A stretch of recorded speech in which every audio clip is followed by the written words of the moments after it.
Another police officer killed. I really hate bringing you these stories, but this one is incredibly necessary because of the details surrounding his killer. The officer's name was Sean Gannon from the Yarmouth, Massachusetts Police Department. He was a canine officer. His canine partner was also shot in the face and neck.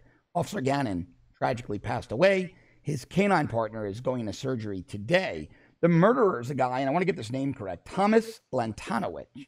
And this guy's criminal history tells any logical, rational person that he should have been locked in a cage for the rest of his life. But no, the liberal criminal justice system in a state like Massachusetts had him out on the streets, a predator, able to kill a police officer. Joining me now is someone you've met on the show before, my very good friend, Rob O'Donnell. Rob spent a career of well over 20 years at the New York City Police Department, homicide detective in Queens, truly one of the most talented investigators I know, and behind the scenes helps me quite a bit with content on stories for the show. When Rob digs in, he does not miss a detail. So I wanted to bring him on because it's so critically important that we don't miss anything with regards to this story. When you hear this, you're going to realize just how bad it is. Rob, thanks for being here. So as I mentioned, Officer Gannon, who was killed, and his canine partner were part of a multi-agency task force. Explain what the task force was doing and how they encountered Lantanowicz. Well, the area they were is in the beginning of the Horn of Cape Cod. It's Barnstable, Massachusetts. Okay. Officer Gannon was a member of the Yardsmouth Police Department and his canine Nero. He was as part of a multi-agency warrant apprehension team that was out that day to apprehend people with active warrants. Now, were they looking specifically for this Thomas Lantanowicz? Yes, they were. They were. So what happened when they encountered him? Did he just open fire? Was it a chase? How did the gunfire start? It appears he fled to the attic because Officer Sean Gannon was shot while in pursuit of the subject up into the attic, and his canine Nero was also shot head on, again in the head and then neck. Wow. I mean, absolutely tragic. And people need to understand, this is what the 600 and some odd thousand law enforcement officers who work in this country, close to 700,000, are doing right now. As Rob and I bring you the show, we used to work in that world. As we bring you the show, as you're watching the show, they're out there doing this every single minute of every single day. And every door they kick could be their last. And people need to understand that when they bash law enforcement. It is a thankless, underpaid, very, very dangerous job. Now, Rob, the most infuriating part of this story is not that a good cop is dead, not that his canine partner is shot and might not make it.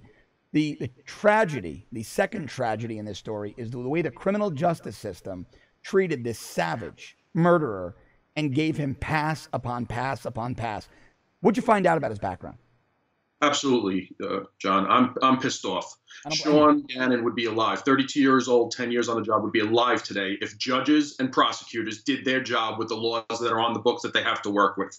This savage was arrested 111 times, mostly felony, mostly violent felonies. 111 times, 111 arrests, many of them felonies.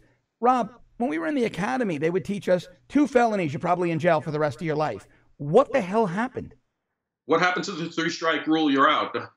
111 arrests. Oh, keep going. This is just too important. Keep going.